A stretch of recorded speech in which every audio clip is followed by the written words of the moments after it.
नमस्कार, मी जितेंद्र सुधाकर बजाज. डेली 2.0 मध्ये आपल्या सगळ्यांचं स्वागत आहे. ठाणे एस टी स्टँडवर शिवसेना उद्धव बाळासाहेब ठाकरे गटाचा धडक मोर्चा. एस टीचा भोंगळ कारभार आला उघडकीस. सार्वजनिक वाहतुकीचा वापर वाढवण्याचे आवाहन देशाचे पंतप्रधान नरेंद्र मोदी यांनी नुकतेच केले असताना ठाणे एस टी स्थानकावरील दयनीय आणि हलगर्जी कारभार समोर आला आहे. या पार्श्वभूमीवर शिवसेना उद्धव बाळासाहेब ठाकरे गटाने ठाणे एस टी स्थानकावर धडक मोर्चा काढत प्रशासनाच्या निष्काळजीपणावर जोरदार हल्लाबोल केला. या मोर्चाचे नेतृत्व माजी खासदार राजन विचारे आणि जिल्हाप्रमुख केदार दिघे यांनी केले.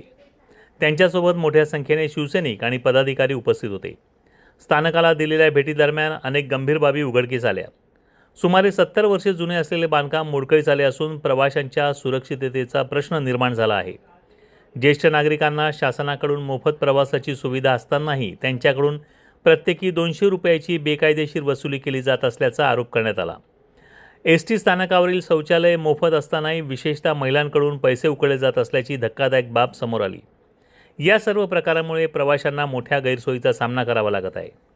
या भोंगळ कारभाराविरोधात माजी खासदार राजन विचारे आणि जिल्हाध्यक्ष केदार दिघे यांनी प्रशासनाला जाब विचारत तात्काळ सुधारणा करण्याची मागणी केली. अन्यथा आंदोलन अधिक तीव्र करण्याचा इशाराही त्यांनी यावेळी दिला. प्रवाशांच्या मूलभूत सुविधा आणि सुरक्षिततेकडे दुर्लक्ष करणाऱ्या प्रशासनाविरोधात हा मोर्चा एक इशारा असून आता तरी संबंधित यंत्रणा जागी होणार का असा प्रश्न उपस्थित केला जात आहे. हा जवळजवळ मला वाटतं 60 ते 70 वर्षापूर्वी बांधलेला आहे. म्हणजे आम्ही त्यावेळेस लहानपणी शाळेत जायचो तेव्हा ते मला वाटतं त्यावेळेचं बांधकाम आहे. आणि तुम्ही बघितलं त्यानंतर एक पैशाची सुविधा त्या ठिकाणी दिलेली नाही. आज तुम्ही बघितलं ठाणे जिल्ह्यामध्ये जेवढे एस टीचे हे आहेत, बाबा आदम जमान्यापासून फक्त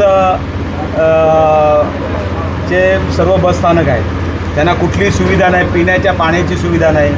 त्या ठिकाणी जे टॉयलेट आहेत महिलांना मोफत त्या ठिकाणी हे आहे. आणि त्या ठिकाणी तो कॉन्ट्रॅक्टर जे स्वच्छतागृह आहे त्या ह्याच्यामधला कॉन्ट्रॅक्टर महिलांकडून पैसे घेतो आणि हे झोपलेले आहेत इथले मॅनेजर. आज इकडची अवस्था बघितली, ज्येष्ठ नागरिकांकडून 200 रुपये घेतले जातात 500. आणि ते ॲक्च्युली तसं बघितलं तर फ्री आहे. तुम्ही ऑनलाईन करा ना. तुम्हाला जर हे जमत नसेल तर किती वेळ लागतो त्याला. आधार कार्डची प्रोसिजर पण तुम्हाला माहिती आहे. आधार कार्ड आपल्याला 2 ते 3 दिवसामध्ये आधार कार्ड मिळू शकतो. 3 महिने झाले त्या ठिकाणी त्या नागरिक लाईन लावून तिथे उभे आहेत. तिथे पिण्याच्या पाण्याची सोय नाही, बसायची सोय नाही, पंख्याची सोय नाही, तिथे टॉयलेट नाही आहे. आणि अशा अवस्थेमध्ये आज हा एस टी महामंडळाचा जो कारभार चालू आहे या ठिकाणी आपल्याकडे तुम्हाला माहिती असेल आपल्याकडे 2 मंत्री आहेत. एक तर मुख्यमंत्री होते, दुसरे इथले परिवहनचे मंत्री आहेत. त्यांना टेस्ला गाडी पोराबिराला घ्यायला त्यांना हे आहे, टेस्ला गाडीसाठी आहे. पण एस टी महामंडळासाठी ज्या काही सुविधा द्यायसाठी त्यांना तेवढा वेळ नाही आहे, कारण ते मोठ्या ह्याच्यामध्ये कामामध्ये व्यस्त आहेत. आज तुम्ही बघितलं असेल, आज ह्या परिस्थितीमध्ये आज तुम्ही बघितलं असेल की ह्या सर्वात महत्त्वाचं असं स्टेशनचं हे आहे. या ठिकाणी त्यांनी काहीतरी मला वाटतं एक 3 ते 4 वर्षापूर्वी भूमिगत पार्किंगचा प्रपोजल या ठिकाणी मंजूर केलं होतं. आणि ते सुद्धा अजून त्याचं काय नाही. परिवहनच्या बसेस ह्या वरती तिकडे पार्किंगला लावतात. इकडे झाल्यानंतर सॅटिसवरती आज परिवहनच्या आमच्या डेपोला इथे पार्किंगसाठी जागासुद्धा नाही आहे. ते सॅटिसवरती पूर्णपणे लाईन लागलेली असते. आणि अशा परिस्थितीमध्ये तुम्ही जर बघितलं तर वंदना टॉकीज नेहमी पाण्याखाली असतो साहेब. त्यानंतर आमचं त्या ठिकाणी एस टी वर्कशॉपची तर जागा मला वाटतं बिल्डरच्या कशात घातलेली आहे.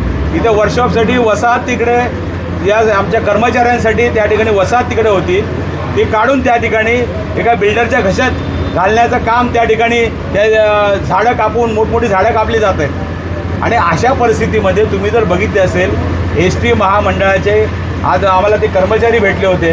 ते सांगत होते आम्हाला काही भत्ते आमचे बाकी आहेत. कोरोना काळामध्ये या मंडळीने काम केलं, त्याचासुद्धा अजून भत्ता मिळालेला नाही. आणि आज तुम्ही बघितलं तर महागाई भत्ता मिळालेला नाही.